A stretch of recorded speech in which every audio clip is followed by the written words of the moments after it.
Good evening everyone. I am doctor Manish Jaiswal और इस video में हम लोग बात करने वाले हैं उन बच्चों के लिए जो नीट 2022 का एग्ज़ाम देने वाले हैं 17 जुलाई को। तो लास्ट मंथ में या लास्ट मोमेंट में आपकी प्रिपरेशन स्ट्रेटजी कैसा होना चाहिए, आपका बिहेवियर, आपका जो रूटीन है वो कैसा होना चाहिए, आपको क्या करना है क्या नहीं करना है, इन सब चीज़ों पे इस वीडियो में बात करेंगे।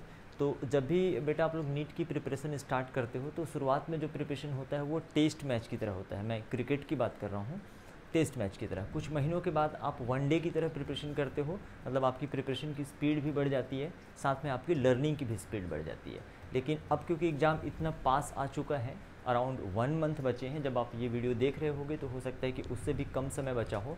तो किस तरीके से हम अपने आप को एडॉप्ट करें कि जो एग्ज़ाम से रिलेटेड एंग्जाइटी होता है, जो डर होता है हमारे अंदर, वो थोड़ा कम हो जाए। डर रहेगा ही, एंग्जाइटी रहेगी ही, क्योंकि आप स्टूडेंट हो, आपका माइंड जो है या ब्रेन उतना मैच्योर नहीं हुआ है कि आप इन सब चीज़ों को बिल्कुल अवॉइड कर सको। लेकिन हम कोशिश करेंगे कि एंग्जाइटी, थोड़ा डर जो है आपका कम हो जाए।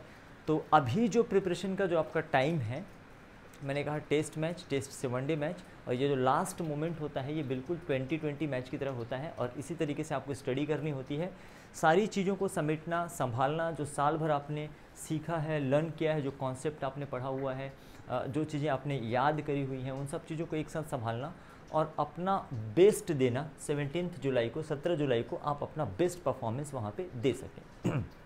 क्या होता है, कई बार कुछ एवरेज स्टूडेंट्स भी होते हैं जो साल भर पढ़ने में बहुत अच्छे तो नहीं थे, लेकिन लास्ट मोमेंट पे उन्होंने बहुत अच्छा किया, एक अच्छा स्टडी प्लान बनाया, एक अच्छा स्टडी प्लान को फॉलो किया, तो वो फाइनली सिलेक्ट हो गए। ठीक है, तो इन चीज़ों पे हम लोग बात करेंगे इस वीडियो में। ठीक है, आराम से देखना, चीज़ों को समझना।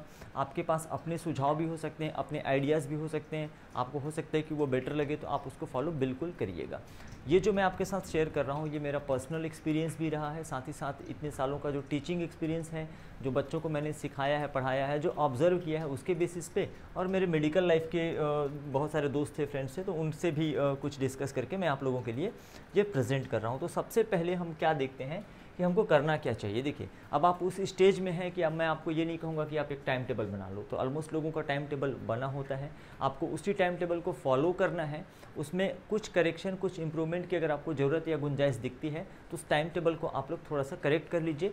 2020 मैच मतलब थोड़ा सा आपको फास्ट खेलना है, फास्ट लर्न करना है, फास्ट क्वेश्चन सॉल्व करने हैं, क्योंकि यहाँ सिलेक्शन में नीट की बात करूँ अगर मैं, तो दोनों चीज़ें बहुत इंपॉर्टेंट होती हैं। एक तो आपका एक्यूरेसी और दूसरी आपकी स्पीड, मतलब स्पीड मेंटेन रखने के साथ साथ आपको क्वेश्चन को एक्यूरेट भी अटेम्प्ट करना होता है, ताकि गलत मत हो या नेगेटिव मार्किंग ना हो। तो चीज़ों पे बात करेंगे, तो आप अपना एक प्रॉपर शेड्यूल बनाइए और कम से कम इस शेड्यूल को आप नीट 2022 का एग्ज़ाम है, 2022 का एग्ज़ाम है, वहाँ तक आप उसको 100% फॉलो करिए ही करिए।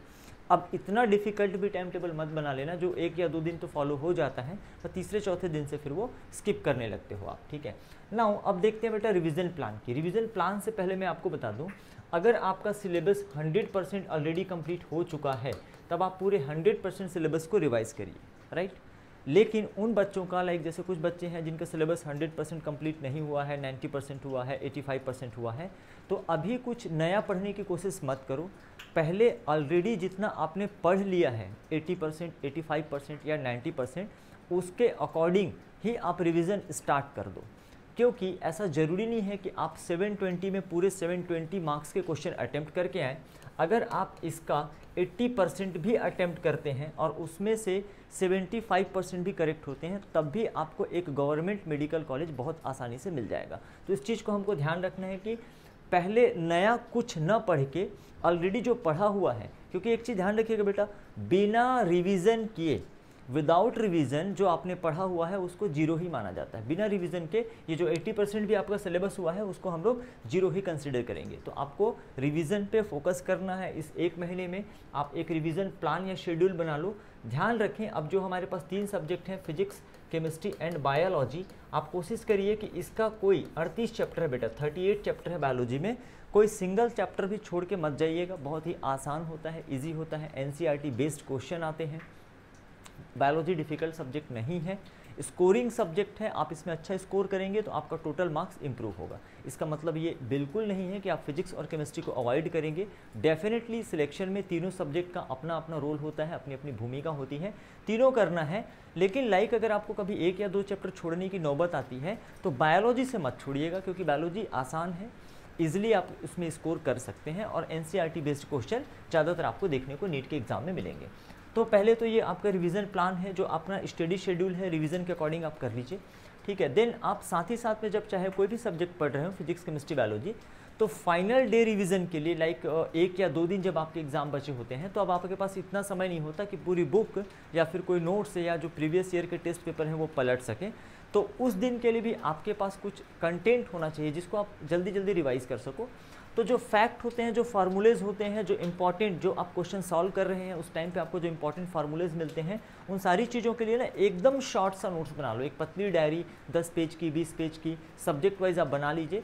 अभी जब आप रिवीजन कर रहे होते हैं तो जो चीज़ आपको नहीं आ रही होती है या जो चीज़ आपको याद नहीं हुआ है अभी साल भर, उन चीज़ों को बस आप उसमें लिखें। बहुत ज़्यादा आपको उसको लेंदी नोट्स नहीं बनाना है। जो चीज़ आपको याद नहीं है उसको बस लिखें। तो शॉर्ट नोट्स भी आप लोग प्रिपेयर करते रहें, रिवीजन टाइम का शॉर्ट नोट जिसको आप बोल सकते हैं। साल भर हो सकता है आपने शॉर्ट नोट बनाया होगा, ठीक है, अच्छी बात है, लेकिन पढ़ते समय आप बिल्कुल कॉपी साथ में रखें और शॉर्ट नोट्स प्रिपरेशन करें। नाउ अब एक इम्पॉर्टेंट चीज़ ये होती है कि भाई आपको सिलेक्शन के लिए या गवर्नमेंट मेडिकल कॉलेज में MBBS लेने के लिए, देखिए ऑप्शन तो बहुत सारे हैं कॉलेजेस के, एम्स हैं, BHU हैं, दिल्ली के कॉलेजेस हैं, ऑल इंडिया के कॉलेजेस हैं, स्टेट लेवल के कॉलेजेस हैं। तो आप जहाँ जिस स्टेट से बिलोंग करते हैं, मैं हमेशा से बच्चों को ये कहता हूँ कि सबसे पहले ना आप सेफ स्कोर के बाउंड्री को क्रॉस करने की कोशिश करो। तो लास्ट 3 ईयर तक जो कट ऑफ गया है उसका एवरेज सेफ स्कोर माना जाता है। प्रीवियस 3 ईयर कहने का मतलब 2019, 2020 और 2021 की जो काउंसलिंग हुई थी वहाँ पे जो कट ऑफ गया था, चाहे बात ऑल इंडिया की करें या बात स्टेट कोटा की करें, तो कैटेगरी वाइज ये सबका अलग अलग होता है। अनरिजर्व के लिए, OBC के लिए, ST के लिए और SC कैटेगरी के लिए तो ये अलग अलग होता है। तो अपना एक सेफ स्कोर जानो, आपको उस सेफ स्कोर कहने का मतलब मिनिमम उस बाउंड्री लाइन को क्रॉस करना है। फॉर एग्जांपल एक एग्जांपल लेते हैं, छत्तीसगढ़ स्टेट की अगर बात करें तो जनरल कैटेगरी के स्टूडेंट के लिए अगर वो 560 से प्लस स्कोर कर लेता है तो मैं कह सकता हूँ कि आप सेफ हो, क्योंकि जो पेपर का लेवल होता है नीट के, आप प्रीवियस आप 3-4 सालों के पेपर को आप देखिए, हम खुद एनालिसिस करते हैं, आप लोगों ने भी देखा होगा, तो वो बहुत ज़्यादा ना तो डिफ़िकल्ट होता है, मतलब क्वेश्चन जो मिक्स टाइप के ही आते हैं, कुछ क्वेश्चन डिफ़िकल्ट कहे जा सकते हैं, कुछ एवरेज, कुछ मीडियम और कुछ बहुत ही ईजी क्वेश्चन होते हैं। तो एक मिक्स टाइप का पेपर आपको देखने को मिलता है। उसके अकॉर्डिंग ये जो 560 नंबर मैंने बताया है, मैं ज़्यादा ही बता रहा हूँ, एवरेज थोड़ा कम ही आया था। तो अगर आप जनरल कैटेगरी के स्टूडेंट हैं, छत्तीसगढ़ का से बिलोंग करते हैं, तो इतना स्कोर आप करते हैं तो आप लगभग खुद को सेफ मान सकते हैं। सेकेंड राउंड काउंसलिंग या फिर फर्दर जो काउंसलिंग होगी उसमें आपको गवर्नमेंट मेडिकल कॉलेज की सीट मिल जाएगी। तो इस तो डिटेल टॉपिक हो जाता है, हम कभी फिर उस पर बात करेंगे। नाउ आपको करना क्या क्या है, एक तो आप इन सब चीज़ों के लिए जो भी आपने टाइम टेबल बनाया है, जो रिवीजन प्लान बनाया है, आपको कंसिस्टेंटली अपने आप को कंसिस्टेंट रखना है, ठीक है। अपनी निरंतरता जो है या कंटिन्यूटी है उसको एग्ज़ाम तक आपको बना के रखना है। कंसिस्टेंट रहना इसलिए इंपॉर्टेंट होता है कि कई बार हम काम चालू तो कर देते हैं, स्टार्ट कर देते हैं, ठीक है। मैं आपको पहले ही बता रहा हूँ कि वीडियो हो सकता है कि थोड़ा लंबा हो, पर ज़रूर देखिएगा। तो काम हम स्टार्ट कर देते हैं लेकिन हमारे अंदर एक कंसिस्टेंसी का अभाव होता है, हम लोग लगातार नहीं कर पाते उस चीज़ को, तो वहाँ पे फेलियर के चांसेस ज़्यादा होते हैं, असफल होने की संभावना ज़्यादा होती है यदि किसी काम को हम लास्ट तक न लेके जाएं। तो ये कंसिस्टेंसी बना के रखो। अब आपको ये जो प्रीवियस ईयर का पेपर और मॉक टेस्ट है, ये आपको अपने घर पर भी सॉल्व करना है। हो सकता है कि आपने कोई टेस्ट सीरीज ज्वाइन किया होगा या आप किसी इंस्टीट्यूट से बिलोंग करते होंगे, तो वहाँ का टेस्ट सीरीज आप दे रहे होंगे, वो तो आप देते रहिए बिल्कुल अपने शेड्यूल के अकॉर्डिंग। लेकिन उसके साथ ही साथ जो प्रीवियस ईयर के जो पेपर्स होते हैं, ये अभी आप चैप्टर वाइज सॉल्व नहीं करेंगे, आप इसको ईयर वाइज कर सकते हैं, ठीक है। लास्ट 10 ईयर का, लास्ट 15 ईयर का, जितना भी आप टाइम दे सकते हैं। तो प्रीवियस ईयर का पेपर और जो मॉक टेस्ट होते हैं, मॉक टेस्ट कहने का मतलब एक मॉडल टेस्ट जो नीट के बेस पे रहता है या नीट के पैटर्न के बेसिस पे रहता है, तो ये टेस्ट पेपर आप कलेक्ट कर लीजिए। और इसको आपको देना कब है, इस चीज़ का आपको ध्यान रखना है, टाइमिंग का, ठीक है। देखिए जो एक कहते हैं ना क्लॉक, जैसे हम घड़ी देखते हैं और घड़ी देखने के अनुसार हम मॉर्निंग में उठने का अलार्म लगाते हैं, है ना, रात को सोने का एक टाइमिंग होता है फिक्स। तो ऐसे ही हमारे अंदर भी एक बायोलॉजिकल क्लॉक होता है हमारे ब्रेन में, बैक साइड में, जो हमारे रिदम को या हमारी जो डेली एक्टिविटीज़ हैं उसको कंट्रोल करता है, रेगुलेट करता है, या आप ये कह सकते हैं कि जो टाइमिंग है उसको सेट करता है। अब बायोलॉजिकल क्लॉक को सेट होने के लिए खुद लगभग कम से कम 21 दिन लगते हैं, 21 डेज लगता है अनइंटरप्टेड। अगर किसी काम को आप उसी समय पर बिना रुके हुए एक निश्चित समय पर करते हैं तो आपका बायोलॉजिकल क्लॉक ऑटोमेटिकली सेट हो जाता है और आपका ब्रेन एक थोड़ा सा एडॉप्ट हो जाता है उस काम को करने के लिए। एग्जाम्पल के तौर पे जैसे मैंने कहा कि आपको टेस्ट सीरीज़ या फिर आपका जो मॉक टेस्ट है या फिर जो प्रीवियस ईयर के जो क्वेश्चन हैं उसको बनाने का जो टाइमिंग है वो उस टाइमिंग को आप सेट कर दीजिए दोपहर में जो आफ्टरनून है इसमें 2 PM टू 5 PM, ठीक है।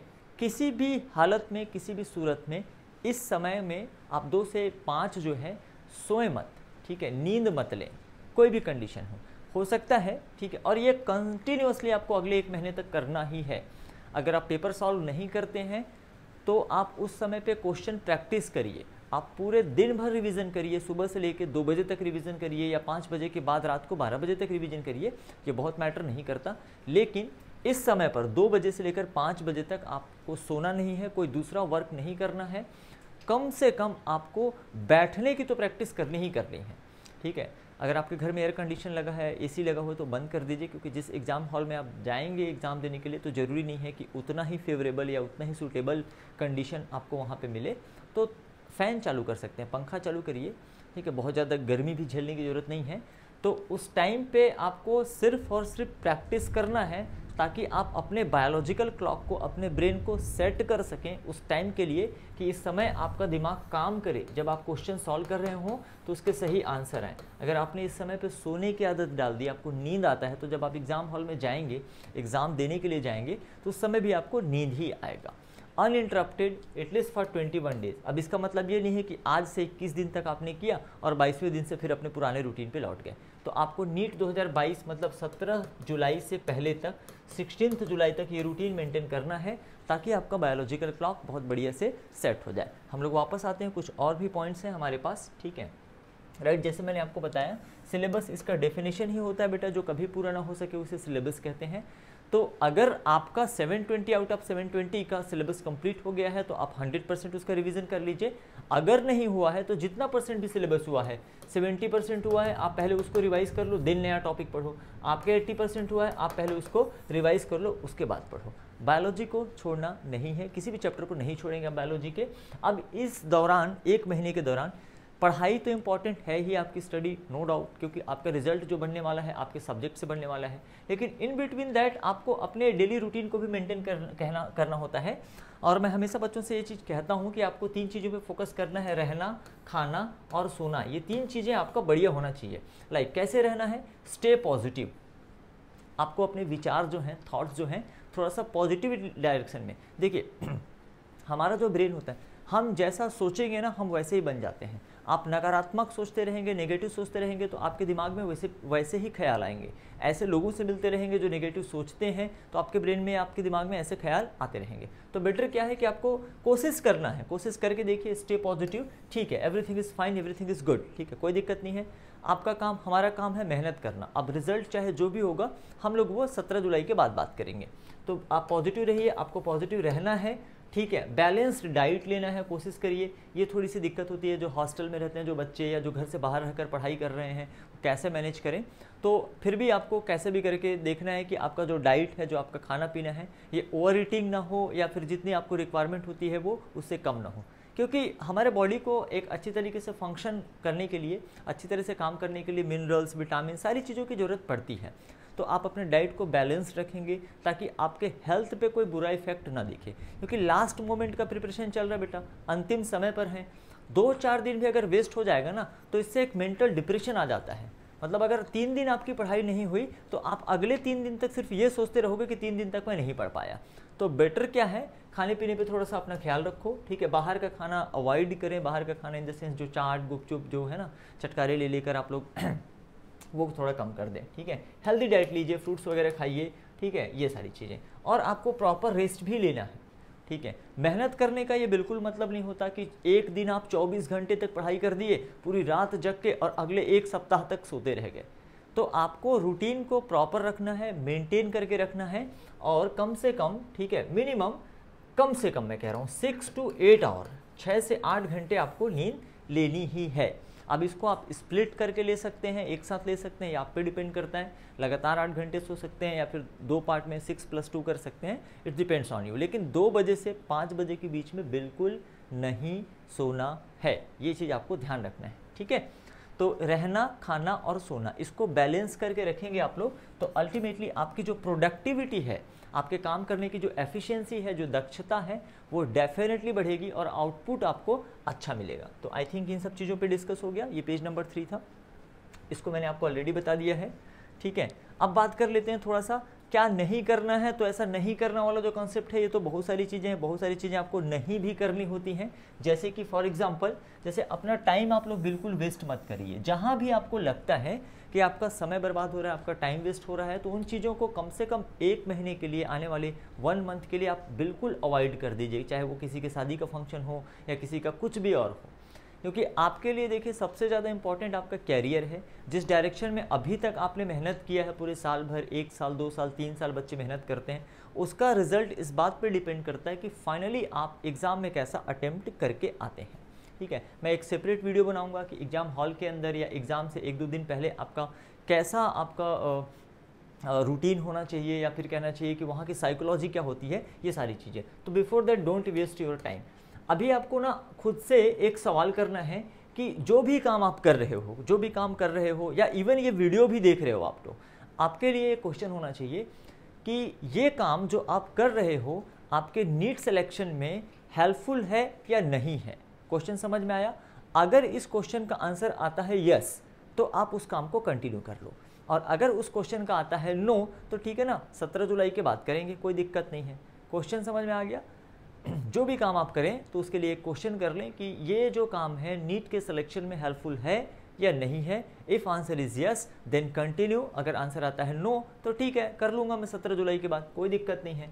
फिर आप ना नेगेटिव टाइप के लोगों से बात करना भी बंद कर दो। ऐसे बहुत सारे लोग होते हैं जो हमेशा नकारात्मक ही बात करते रहेंगे, उनके जीवन में पता नहीं क्या निराशा फैली है, क्या नेगेटिविटी भरा हुआ है उनके दिमाग में, कि जब भी उनसे मिलो तो कोई ना कोई नेगेटिव बात ही करेंगे। अब वो नेगेटिव बात करके तो चले गए, पर वो बातें आपके दिमाग में दिन भर घूमते रहती हैं, है ना। सुबह अगर किसी ने आपको कोई नकारात्मक बात बोल दिया, कोई नेगेटिव थॉट अपना रख दिया, अब उसकी बात दिन भर आपके माइंड में चलती रहेगी। तो ठीक है, बेटर क्या है कि ऐसे लोगों को ना बिल्कुल अवॉइड करो। देखो बेटा, सब चीज़ आपको मिल जाएगा, याद रखना। 17 जुलाई के बाद ना एवरीथिंग लाइफ में ना सारी चीज़ें मिल जाती हैं, दोस्त यार, फ्रेंड्स, गर्लफ्रेंड, बॉयफ्रेंड, सब मिल जाता है, ठीक है। ये जो टाइम है ये दोबारा आपको वापस नहीं मिलेगा। कुछ भी आपने गड़बड़ कर दिया तो साल भर का मेहनत पानी फिर जाएगा, और आपको इस लाइफ को रिपीट करना पड़ेगा दोबारा। याद रखिएगा, जो लोग सेकेंड ड्रॉप लेते हैं या थर्ड ड्रॉप लेते हैं, तो बेटर क्या है कि जितनी जल्दी से जल्दी हो सके इस ड्रॉपर वाली लाइफ से या इस लाइफ से हम आगे निकलें। यार जिंदगी भर फिजिक्स, केमिस्ट्री, बायोलॉजी थोड़ी पढ़ते रहेंगे, और भी तो चीज़ें हैं ना पढ़ने के लिए, तो आप कब तक इसको रिपीट करोगे? जल्दी सेलेक्ट हो जाओ, जल्दी निकलो यहाँ से, ठीक है। अब दूसरी चीज़, ज़्यादा सोचना भी बंद करो। कई बच्चे सोचने में ही समय निकालते जा रहे हैं, वो सिर्फ यही सोच रहे हैं कि सिलेक्शन होगा या नहीं होगा, ठीक है, राइट, होगा कि नहीं होगा, सबसे पूछ रहे हैं, जो मिल रहा है उससे पूछ रहे हैं सिलेक्शन होगा कि नहीं होगा। अरे जो भी होगा वो देखा जाएगा, आपका काम, हमारा काम सिर्फ और सिर्फ मेहनत करना है, हार्डवर्क करना है। ऐसे भगवान श्री कृष्ण ने कहा है, कर्म करते रहिए, फल की चिंता मत करिए। अगर आपके कर्म अच्छे होंगे तो डेफिनेटली आपको उसका फल भी अच्छा मिलेगा। नाउ सी, अब कन्फ्यूजन जो होता है, कई बच्चे कन्फ्यूज रहते हैं, हमेशा देखना, कन्फ्यूज आत्मा, हमेशा कन्फ्यूज रहेंगे। कन्फ्यूजन को अवॉइड करिए, ठीक है, कोई दिक्कत नहीं है, चीज़ें याद नहीं हुई, कोई प्रॉब्लम नहीं है। कोशिश करिए वो कन्फ्यूजन आपका दूर हो जाए, चाहे वो सब्जेक्ट से रिलेटेड हो या किसी और चीज़ से रिलेटेड कन्फ्यूजन हो। अगर वो दूर हो जाता है तो बहुत अच्छी बात है, अगर नहीं हो पा रहा है तो आप उसको अवॉइड कर दो। देखो बेटा, सिलेक्शन के लिए मैंने कहा 720 में 720 जरूरी नहीं है। अगर कम स्कोर भी करोगे आप, 550 भी करोगे, छत्तीसगढ़ में जनरल से बिलोंग करते हो तो कट ऑफ अगर नीचे जाता है तो इसमें भी आपको मिल जाएगा, पर ये कन्फ्यूजन जो है आपको दिक्कत में डाल देगा। चलिए, और क्या क्या अवॉइड करना है? एक तो अफवाह या रूमर, ठीक है, क्योंकि ये जो रूमर्स होते हैं, नीट का एग्ज़ाम पोस्टपोन्ड हो जाएगा, ठीक है, नीट के एग्ज़ाम का पैटर्न बदल गया है, ठीक है, एग्जाम सेंटर्स आपको दूसरे स्टेट में दे दिया जाएगा, ऐसे बहुत सारी अफवाहें फैलते रहती हैं जैसे जैसे एग्जाम पास आता है। और आपको बिलीव नहीं होगा, दुनिया में सबसे तेज़ी से फैलने वाली जो चीज़ है उसको बोलते हैं रूमर। अवॉइड करिए, आपको कोई लेना देना नहीं है, ठीक है। जो भी होगा सही चीज़ होगी तो आपको पता चल जाएगा सही समय पे, नहीं होगी तो आपको उसमें इन्वॉल्व नहीं होना है। कोशिश करिए जो सोशल नेटवर्किंग साइट्स वगैरह होते हैं, इंस्टाग्राम, फेसबुक, इन सब चीज़ों से दूर रखो। एक्चुअली ये आपके मेमोरी या याददाश्त को कम तो नहीं करते, लेकिन आपके ब्रेन को डाइवर्ट कर देते हैं। रात को सोने से पहले ना उन चीज़ों को पढ़ लो जिसको आपको याद करना है लंबे समय तक, ठीक है। सोने से पहले बायोलॉजी के जो फैक्ट्स हैं, जो डेटा हैं, कुछ ईयर्स हैं और कुछ साइंटिस्ट के नाम हैं, ठीक है, इन चीज़ों को जो रटने वाली चीज़ें हैं, सोने से 10 मिनट पहले, 15 मिनट पहले गलती से भी कभी फेसबुक, इंस्टा, रील्स वगैरह ये सब नहीं देखना चाहिए बेटा, क्योंकि वो चीज़ आपके दिमाग में रहती है। और उठने के तुरंत बाद सोने से पहले जिन चीज़ों को आप याद रखना चाहते हैं उनको आप एक बार पढ़ लीजिए और उठने के तुरंत बाद उसको आप लोग रिवाइज कर लीजिए। ऐसा अगर आप 2-3 दिन तक करेंगे सेम चीज़ के साथ ना, तो पूरे लाइफ टाइम वो आपको याद रहेगा। सबकी मेमोरी एक जैसी नहीं होती, कुछ लोगों को एक बार में याद होता है, कुछ लोग 2 बार पढ़ते हैं और हमारे जैसे लोग 10 बार पढ़ते हैं तब वो चीज़ याद होती है। तो कोई दिक्कत नहीं है, मैं 10 बार पढ़ूंगा, कोई इशू नहीं है। तो ऐसी बहुत सारी चीज़ें हैं बेटा, कोशिश करिए। आप अगर फॉलो कर सकते हैं, आपके अपने भी आइडियाज़ होंगे, उसको फॉलो करिए, ठीक है। जो सक्सेसफुल स्टूडेंट्स हैं उनसे अगर आपने टिप्स लिया हुआ है तो फॉलो करिए, ठीक है। किसी चीज़ को पकड़ के कि हाँ मुझे इसको पूरा करना है, राइट। तो मैं उम्मीद करता हूँ कि आप लोगों का मेहनत अच्छा चल रहा होगा, आप लोग डेफिनेटली है ना अच्छा रिजल्ट देंगे। So hope for good and best of luck and all the best to all of you. Thank you very much.